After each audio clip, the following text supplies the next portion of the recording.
Okay, I've got to start off with a bit of a confession. It has to be said. All that stuff I said about Pringles, Tesco are doing these for half price at the moment, the salt and vinegar ones, and they're quite nice. That's how nice they are. So I'll hand them that. But I will still say that it is not a crisp. Anyway, just before I go any further, one of our patrons popped round to see me today. First time I met him, and he bought me a bag of goodies. Now, I thanked him anyway, but this is how much he watches the videos. Huh? But anyway, and he's bought me a load of junk food, so I'm going to be like that, but I was eating anyway. But look at that. Now, that's like, this is my favourite one. I must have mentioned it. I must have mentioned it at some point. It's been very good. That's either a massive one with a hazelnut like that in it, or it's many. Whatever. I'm very, very chuffed. And I'm going to reward myself after talking about Arthur Masuaku with either one big bite of a massive chocolate or loads of little ones. Anyway, that was a drum roll. Arthur Masuaku is injured. He's gone in for surgery on his knee. And this is not news to the club. It's not a big injury, by the way. It's not the ACL. But it's surgery, nonetheless. It's going under the knife, and he's going to be unavailable for, if not months, certainly weeks. And I would expect it to be at least 2 months, possibly longer. Now, this is no surprise to the club. In fact, it's no surprise to me. If you watched my video with Tommy and you watched my preview with Gio, you would have seen me basically hinting at it. But I didn't know that the club were going to release the news, so I did not. I'm ex-employee or anything like that. And not that the opposition manager Bielsa don't care. He's not watching Hammers Chat to get his news. Basically, let's be perfectly honest with you, is he? But just in case, I thought I won't let the team news escape. But it's escaped anyway. I think Masuaku himself was lying on the bed, literally the needle and thread in his knee, going. And he posted it on his Instagram, so I don't know if that rumbled, but I didn't want it anyway. So now the news is out there. It's as simple as that. What's it mean for West Ham? Well, it's bad news. It's bad news. He's not everyone's favourite player. He's not my favourite player. I thought he was rubbish in the last game, actually, against Manchester United. I thought he was one of our worst players. But he is integral and vital to the way we play. So, what does this mean? Well, it means we're going to, I would imagine we change formation. Because Aaron Cresswell's played remarkably well, but Aaron Cresswell's played well from the position of left-sided centre-half. I would imagine that the familiar concerns remain of Aaron Cresswell if he plays at wing-back or at left-back, which is you can get him, you can target him, he can be isolated, and he's not really got the pace to get up and down the pitch. I think defensively, in terms of his marking and his tackling, I think he's better than Masuaku. But that doesn't really matter at all if you've got no pace. If all someone's got to do is knock the ball past you, it doesn't really matter. You get the extra security there of the additional centre-back, and you would expect Issa Diop to be brought in if that was the case, or Dawson. That's if Issa Diop isn't playing as centre-forward. We'll deal with that in another video, of course. This is just a sort of quick update, really. In terms of going forwards, well, once he's in the attacking third, again, his delivery and what his end product is a lot better than Masuaku. But it's a young man's game, that left wing-back position. It's up and down, and you do need a bit of pace, I think. So, what's he going to do?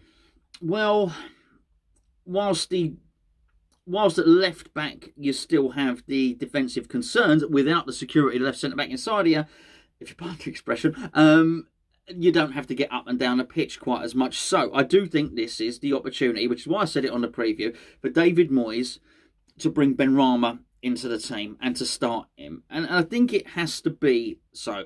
Although I didn't really like what Irish Tommy said on our video the other day, which was to play Ben Johnson in there. Now, I think, and I know there's a couple of people in the chat that, because I've read your comments, agree with this.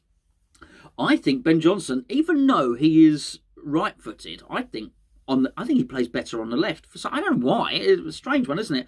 It is quite comfortable. He's about as two-footed as I've seen from a few players at West Ham in recent times.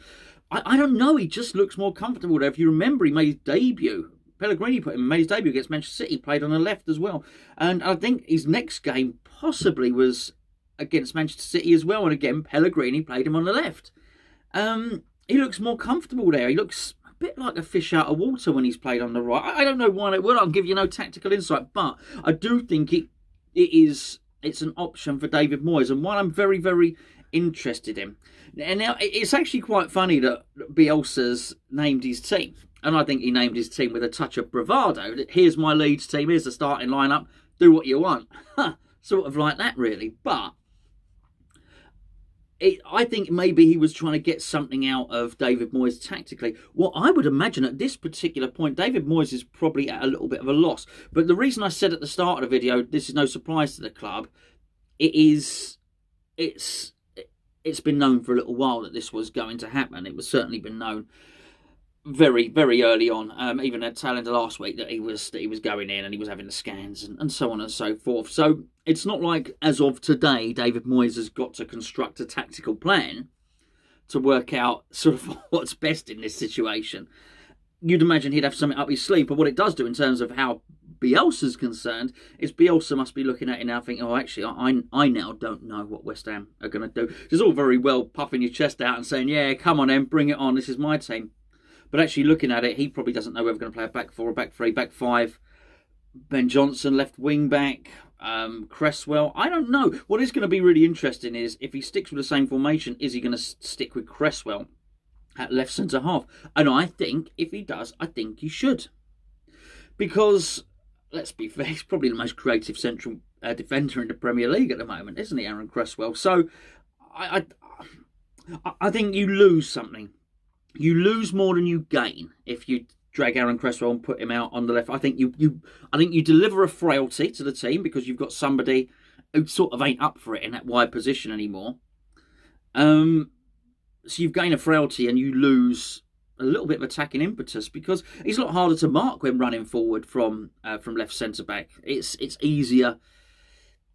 It's easier to plan for. It's easier to cut him out of the equation. The Benrahma thing.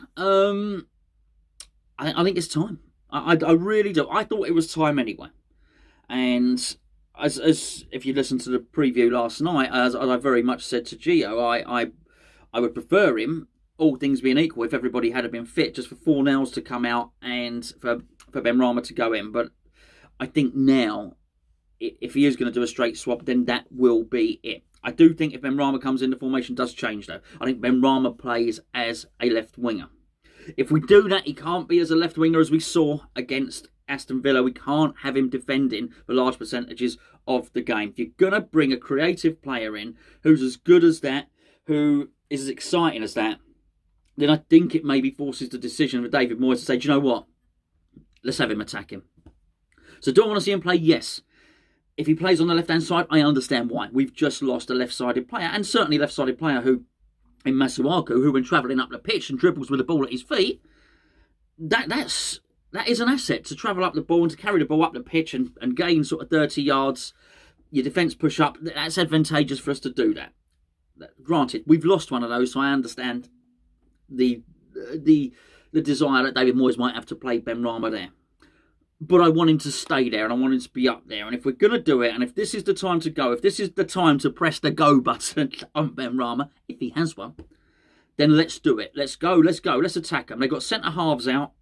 Let's go for it. It's an opportunity to feed Sebastian Haller the sort of delivery that he probably wants. It's an opportunity to set him up higher up the pitch rather than him being deep. Let's have his starting position higher up rather than him having to run in there. We know he's not a fast runner. Let's get him up there, keep him up there, and let's get the support in and around him. And the way Bowen was playing the other day looks absolutely fantastic. He looks high energy. He looks in scintillating form, certainly, even if he was a little bit wasteful, granted. But that's the type of energy and that's the type of impetus that we want going forward the team. And if you can have Bowen on one side, Benrahma on the other, then great. What do we do going forward? Well, this sort of plays into what myself and Tommy were discussing yesterday, which was I still think the fullback situation is an issue. It really is. I still think it's going to be one that's got to be addressed. I think the big question on the Masuaku front is, are we now looking at another player in January? I suspect we was anyway, as you would have seen from yesterday's video. It's funny, and I feel a little bit for Moyes and for the club as well to a certain extent, because every time something happens, every time they seem to get all their ducks lined up, so to speak, another drama happens. And I think we've been quite lucky with injury this season. It has to be said. You look at other clubs; they've suffered a little bit more than us. But are we looking to bring a striker in January? Yes, absolutely. This may well just force the issue, though, whereby he might look at it and think, well, I think David Moyes wanted a striker and he wanted a central midfielder. I think he may well sacrifice the central midfielder now, as the desire for it, let it wait another window, and what he may well do is try and bring another fullback / wing back. If he can find one that can play on the right and the left, all the better.